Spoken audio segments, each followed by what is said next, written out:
বিশ্বকবির গান এবং কবিতা বর্জনে হুলিয়া জারি করে শাসক দল বর্তমানে বঙ্কিমচন্দ্রকে নিয়ে মেতে উঠেছে। এর পশ্চাতে রয়েছে বাঙালিদের নিয়ে চক্রান্ত। এমন হলে ছেড়ে কথা বলবে না আমরা বাঙালি দল। এদিন এক বিক্ষোভ কর্মসূচি থেকে এই হুঁশিয়ার দিলেন আমরা বাঙালি দলের রাজ্য শাখার সম্পাদক গৌরাঙ্গ রুদ্রপাল। আজকে এইখানে এখন চলছে পশ্চিমবঙ্গের বুকে এই এসআইআর এর কাজ। আমরা এর মধ্যে এই এসআইআর একটা আতঙ্ক, সবাই ভাবছে এই এসআইআর আড়ালে আসলে ভোটার লিস্ট থেকে নাম কেটে দিয়ে বিদেশি করার একটা কি বলবো একটা চক্রান্ত একটা কাজ চলছে এই নির্বাচন কমিশনকে দিয়ে। তো এবং এর জন্যে যে জিনিসটা বিহারে হয়েছে এই জিনিসটা এখন পশ্চিমবঙ্গে হচ্ছে, আগামী দিন আমার ত্রিপুরাতে হবে। অলরেডি কিছু কিছু কাজ শুরু হয়ে গেছে, নোটিশ দেওয়া শুরু হয়েছে। এর মধ্যে যেই কথাগুলি বলা আছে এসআইআর এর নাম তুলতে গেলে, যদিও এখানে 11টা টার্মস অ্যান্ড কন্ডিশনের কথা বলা আছে, তো এই কন্ডিশনের মধ্যে একটা জিনিস আমরা দেখেছি, ভোটার লিস্টে 1950-এর 26শে জানুয়ারি থেকে 1987 সালের 1 জুলাই পর্যন্ত যারা এই দেশে এসেছে, বৈধ নাগরিক যারা এসেছে, বৈধ রাস্তায় যারা এসেছে, মাইগ্রেশন করে ইত্যাদি, তারা কোনো চিন্তা নেই ওরা বলতে চাইছে।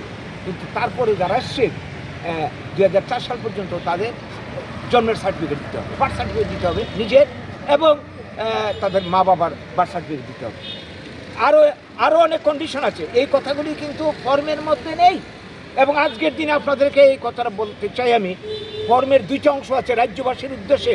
যখন এসআইআর কাজ শুরু হয়ে গেছে কোনো কোনো জায়গাতে, আপনারা খেয়াল রাখবেন যে ফর্ম দেবে, 2টো ফর্ম আছে, শুধু উপরের পৃষ্ঠাটা দেওয়া আছে, উপরের পৃষ্ঠার মধ্যে এই 11টার কথা বলা আছে, কন্ডিশনের কথা বলা আছে, কিন্তু নিচের পৃষ্ঠার মধ্যে রয়েছে আসল কথা। এইগুলি কিন্তু দিচ্ছে না, এগুলি আপনারা চেয়ে নেবেন।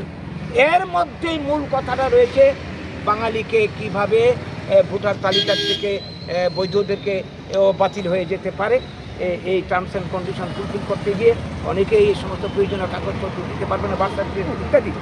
তো এই নিয়ে আজকে একটা ত্রাস চলছে। এর মধ্যে পশ্চিমবঙ্গে 2-3 জন আত্মহত্যা করেছে বা হার্টফেল করেছে। কারণ এই যে একটা ভয়, যে দেখা গেছে পশ্চিমবঙ্গের নোটিশ দিতে গিয়ে দেখা গেছে যে কম্পিউটারে আগের বছরের লিস্টের মধ্যে নাম ছিল, এইবারে যে কমিশন যে নোটিশ জারি করেছে সেখানের মধ্যে নাম নেই। তাহলে এখানে স্বাভাবিক কারণে তার একটা ভয় ঢুকেছে যে আগামী দিনে তাহলে তো আমার নাম ভোটার লিস্টে কাটা যাবে, ভোটার লিস্টে কাটা মানে আমি বিদেশি হয়ে যাব, তাহলে আমি কোথায় যাব? তার মানে ঘুরিয়ে ফিরিয়ে এটা এনআরসিরই কাজ চলছে। তো এই আতঙ্কেও আজকে আমার এই রাজ্যেও যখন চালু হবে, পশ্চিমবঙ্গে জানি না, বিহারে 65 লাখ বাতিল হয়েছে, পশ্চিমবঙ্গে শুনছি যে 1 কোটির উপর বাতিল করা হবে, এই ধরনের একটা কথা বাজারে এসে গেছে। স্বাভাবিক কারণে আতঙ্ক।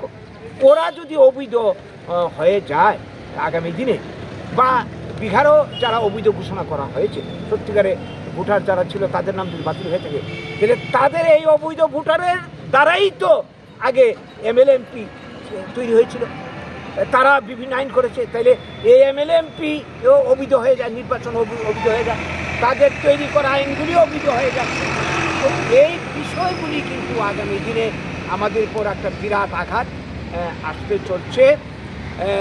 এই নিয়ে সবাই আতঙ্কগ্রস্ত, চিন্তায় অস্থির।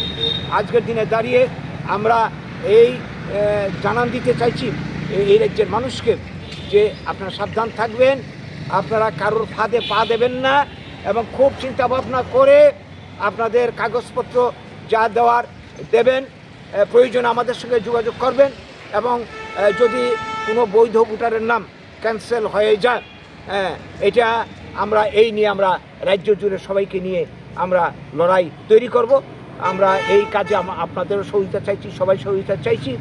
কারণ এই চক্রান্ত আজকে গোটা ভারতবর্ষ উত্তর পূর্বাঞ্চল জুড়ে চলছে, বাঙালি জাতিকে বিদেশি চিহ্নিত করার জন্য। এর জন্য আমাদের আজকে এই বিক্ষোভ।